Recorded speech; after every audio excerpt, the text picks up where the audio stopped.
Admiral John Porter looked out the large window of his office aboard the USS Constellation. The stars seemed endless from here at the edge of human space. He turned back to his desk and tapped the screen to continue reviewing the latest surveillance data.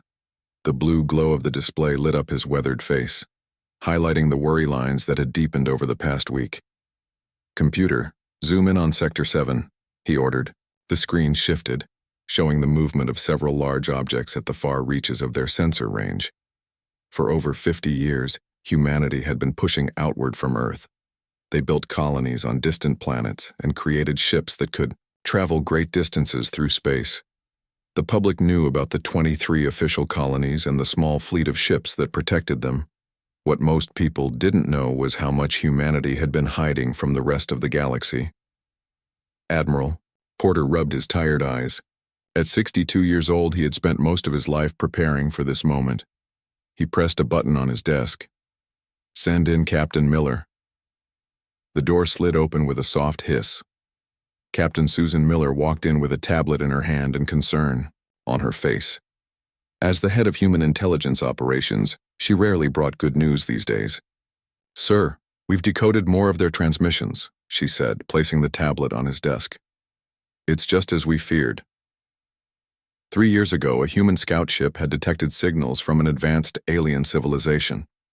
They called themselves the Maraxian Empire, a powerful group of 7 different alien species that had ruled this part of the galaxy for thousands of years. When humans first made contact, the meetings were peaceful but uncomfortable. The Maraxians clearly saw humans as simple newcomers, hardly worth their time or respect. "Show me," Porter said. Captain Miller tapped the tablet and a translation of the alien language appeared on the main screen. "They're calling it a containment action. Their High Council has approved the plan to surround all known human territories with their military ships." Porter's jaw tightened.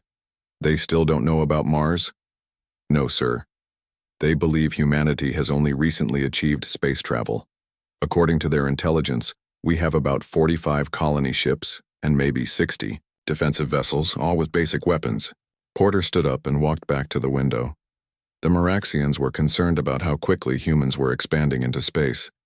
They had seen this pattern before with other young species, and it usually ended in conflict. Their solution was to create a quarantine zone around human territory, enforced by what they thought was a much larger and more powerful fleet. "How much time do we have?" Porter asked.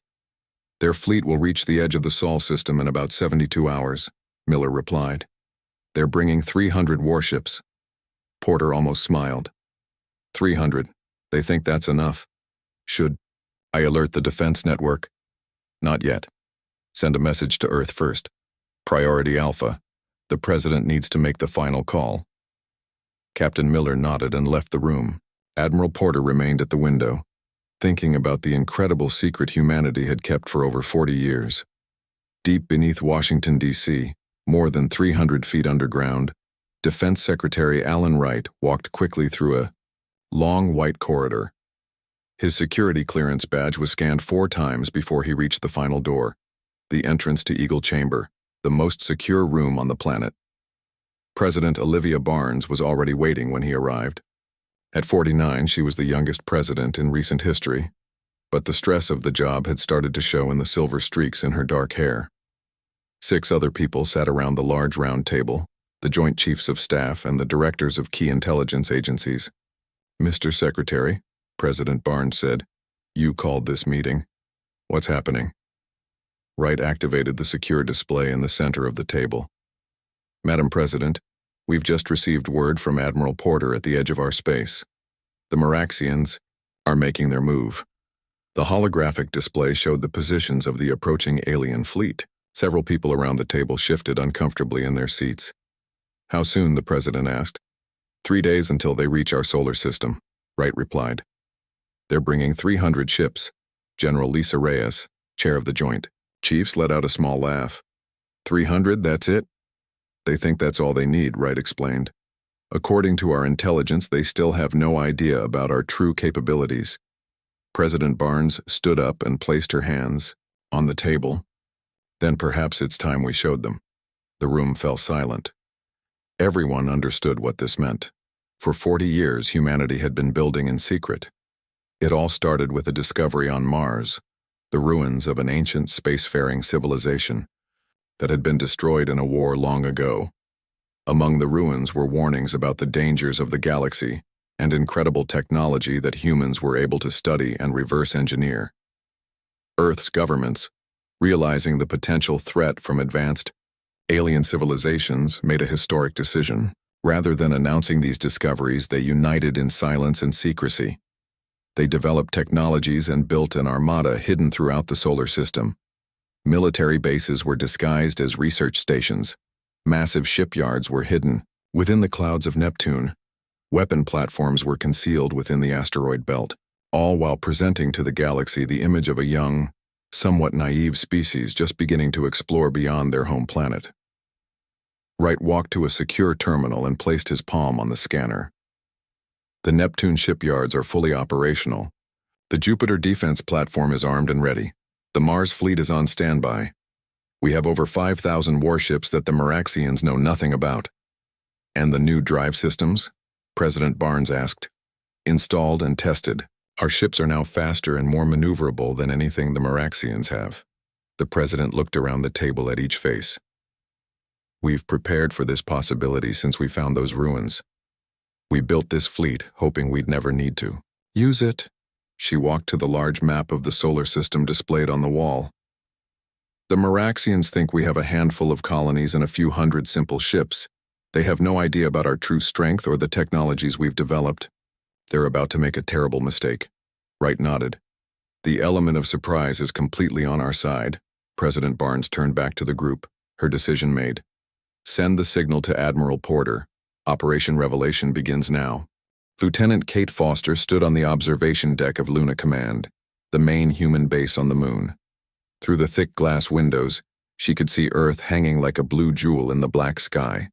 For 5 years, she had served at this secret facility, telling her family she worked at a research station studying lunar geology. Today, her real work was finally going to matter. Lieutenant Foster, a voice called from behind her.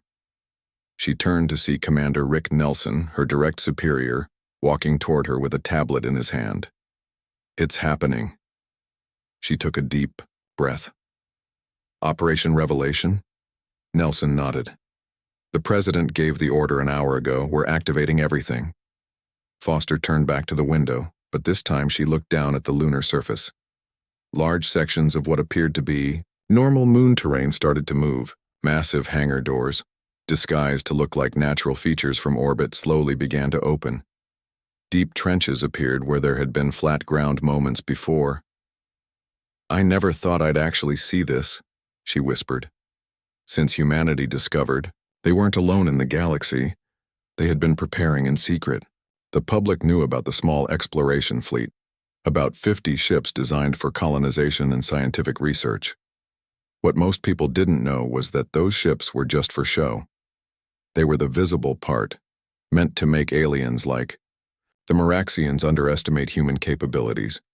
Commander Nelson handed her the tablet. These are your orders. You'll be commanding the defense systems on the dark side of the moon. Foster scanned through the information. All around the solar system, humanity's true military power was waking up. Hidden bases were opening. Secret ships were powering up their engines. Weapons systems that had never been fired outside of tests were being prepared for real combat. How many ships do we actually have? She asked. Nelson smiled. Over 5,000 combat-ready vessels, and that's not counting the defense platforms, the ground forces, or the automated drone fleets. Foster's eyes widened. During her training, she had only seen parts of the operation. No single person except those at the very top knew the full extent of humanity's military preparations.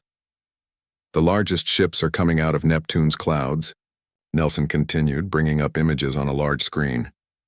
Watch this. The screen showed Neptune's swirling blue atmosphere. Suddenly, massive objects began to emerge from the gas giant's thick clouds. The ships were enormous, some over 2 miles long from front to back.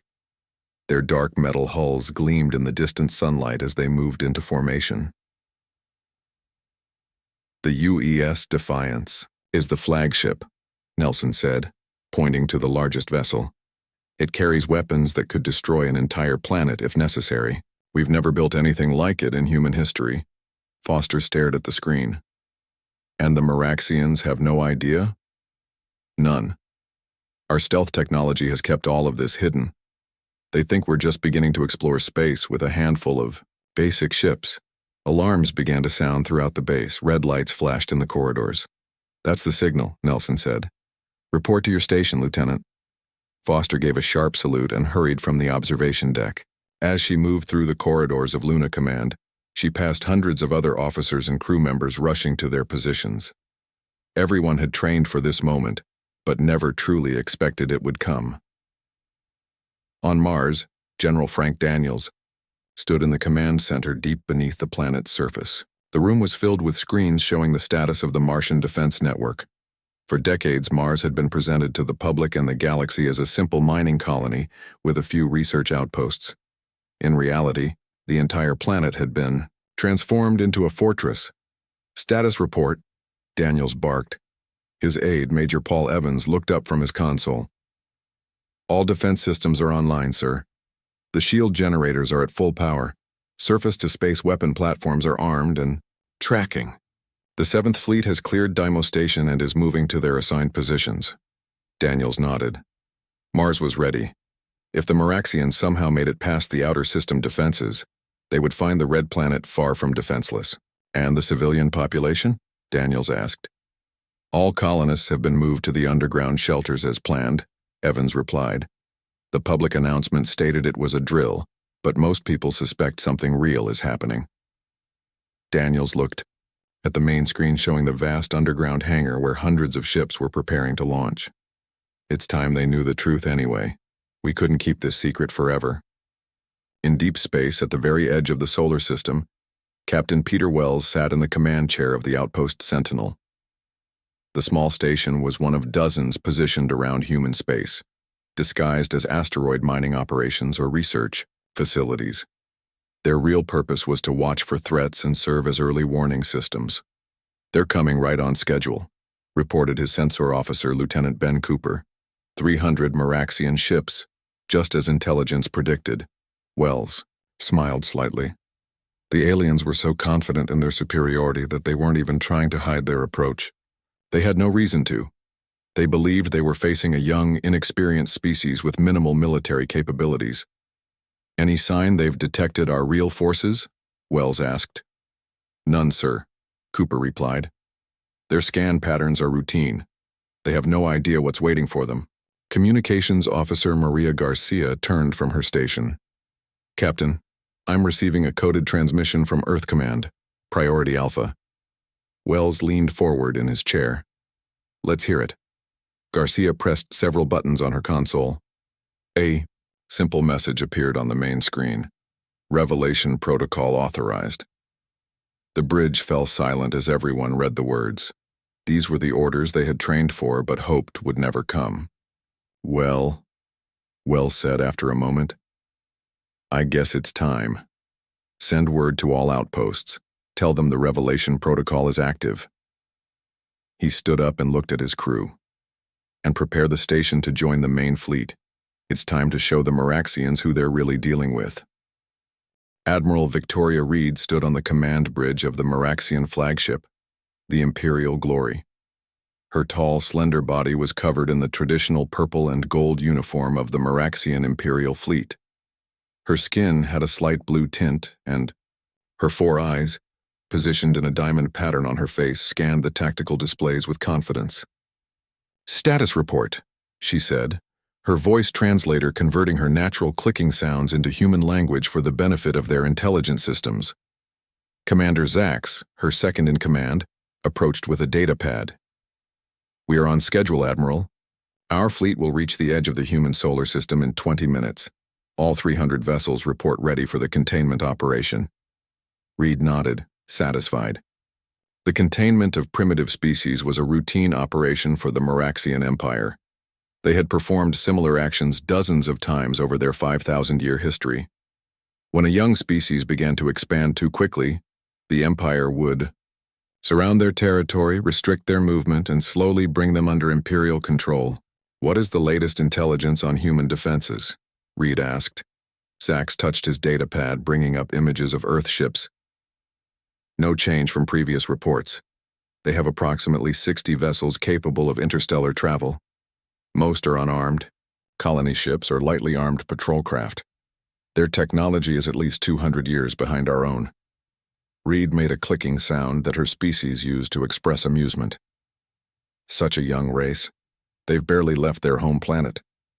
She walked to the main viewport, looking out at the vast emptiness of space. In the distance, she could see some of her own fleet, massive warships with powerful weapons designed to intimidate and overwhelm. Primitive species often resist being contained, she told her officers. We must be prepared for them to fight. But this should be a simple operation. They will learn their place in the galaxy as all species eventually do. The bridge crew worked at their stations, preparing for their arrival in human territory. None of them showed any concern. This was, after all, just another routine mission for the mighty Meraxian Empire. As the Meraxian fleet reached the edge of the Sol system, their sensors began detecting unusual energy signatures. At first, they believed it might be some natural phenomenon or perhaps a malfunction in their equipment. "Admiral," called the sensor officer, "I'm detecting multiple objects appearing at the edge of our sensor range." Reed turned to the main screen. "Show me." The display lit up with small dots representing ships. There were dozens of them, then hundreds. The number kept growing. "What is this?" Reed demanded. "Where are they coming from?" Before anyone could answer, space itself seemed to tear open in multiple locations around the Meraxian fleet. Hundreds of human vessels emerged from faster-than-light travel. Then hundreds more. Then thousands. The sensor officer's voice was now filled with alarm. "Admiral, these ships, they're not like the human vessels we've seen before. They're heavily armed warships, and they're everywhere." Reed stared at the screen in disbelief as the number of human ships continued to increase. Her intelligence reports had said humans had maybe 60 ships total, but there were now over 3,000 human vessels surrounding her fleet, with more appearing every minute. "Impossible," she whispered. On the bridge of the UES Valiant, Admiral Howard Chen watched the Meraxian formation through holographic displays. At 58 years old, Chen had spent most of his career preparing for this moment. He had been one of the first to see the alien ruins on Mars and understand the threat that humanity might face from advanced civilizations. "All battle groups report ready, Admiral," announced his tactical officer, Lieutenant Ryan Fisher. "The Meraxians are completely surrounded." Chen nodded. "They must be quite confused right now." The communications officer turned in her seat. "Sir, we're being hailed by the Meraxian flagship." "On screen," Chen ordered. The large display at the front of the bridge changed to show the face of Admiral Reed. Her four eyes were wide with what Chen recognized as shock, even on her alien face. "This is Admiral Chen of the United Earth Defense Fleet," he said calmly. "Your forces are approaching sovereign human territory with hostile intent. You will withdraw immediately or face the consequences." Reed's translator processed his words. She seemed to struggle to find her voice. "Impossible," she finally responded. "Our intelligence indicated—" "Your intelligence was wrong," Chen interrupted. "That was by design." He gestured to his tactical officer, who brought up a new display. More human ships continued to appear. Vessels emerging from hyperspace, rising from gas giant atmospheres, and decloaking from positions where they had been waiting in ambush. The Meraxian sensors would be struggling to count them all as the number surpassed 5,000. "As you can see," Chen continued, "we were aware of your plans. We've been monitoring your communications for years. We know you intended to contain us, to treat us as just another primitive species to be controlled by your empire." Reed's facial tentacles twitched in what Chen's cultural advisors had told him was an expression of extreme surprise. "How did you hide this? Our surveillance network is the most advanced in the galaxy." Chen allowed himself a small smile. "We've been careful. The ships and colonies you observed were just what we wanted you to see. The real human fleet has been building, in secret for decades." More displays activated, showing human ships moving into position. Some were small and fast, designed for quick attacks. Others were massive, dreadnoughts and carriers that dwarfed even the largest Maraxian vessels. "This is your only warning," Chen said firmly. "The human race does not want war, but we are prepared for it. You have 1 hour to retreat beyond the Arcturus boundary." In her command chair, Admiral Reed struggled to process what she was seeing. This was impossible. No species could hide such military power from the Empire. Yet the evidence was right in front of her. Thousands of human warships, many with technology that appeared equal or even superior to Maraxian designs. "Admiral," her tactical officer said urgently, "their weapons systems are powering up. They have targeting locks on all our vessels." Reed looked around at her bridge crew. Their faces showed confusion and fear, emotions rarely seen among the usually confident Maraxian officers. "Send a message to the High Council," she ordered. "Inform them of the situation." She turned back to the screen, where Admiral Chen waited patiently for her response. "We will withdraw," she said finally. "But this matter is not settled. The Empire will need to reconsider its approach to humanity." Chen nodded. "That would be wise. We look forward to establishing relations with the Maraxian Empire on equal terms." As the communication ended, Reed gave the order to retreat. For the first time in over 1,000 years, a Maraxian fleet was turning away from a confrontation. The Empire had miscalculated badly, and the consequences would echo across the galaxy. The great hall of the Maraxian Imperial Palace was silent. The massive room, with its high ceiling covered in ancient murals depicting Maraxian victories, had never been so quiet during a council meeting. Normally filled with debate and discussion, today there was only stunned silence. High Chancellor Vex sat on the elevated central throne. His skin was a deeper blue than most Maraxians, marking his pure bloodline going back thousands of years. The 6 tentacles that framed his face, a sign of wisdom in their culture, twitched with barely controlled emotion. Before him stood Admiral Victoria Reed. She had returned directly to the Maraxian homeworld after the confrontation with the human fleet. The journey had taken 3 weeks, during which her career and reputation had crumbled. Now she faced the Grand Council to deliver her report in person. "Continue, Admiral," Vex said, his voice translator making his clicks and whistles understandable to all species present. Reed stood straight, trying to maintain her dignity despite her failure.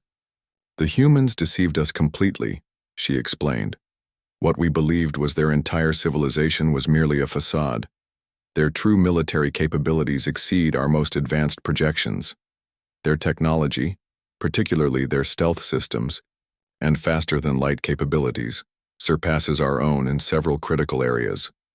Murmurs spread through the council chamber. The 7 different alien species that made up the leadership of the Empire were all represented here. Some whispered to each other in their native languages, while others simply stared in disbelief. "How did they conceal such a force?" asked Counselor Drax, the military chief. "Our surveillance network covers that entire sector. It is unmatched in the galaxy." Reed activated a holographic display from her wrist device. It showed images of the human fleet, thousands of warships in various sizes and configurations. "Based on our analysis," Reed continued, "they have been building in secret for at least 40 years.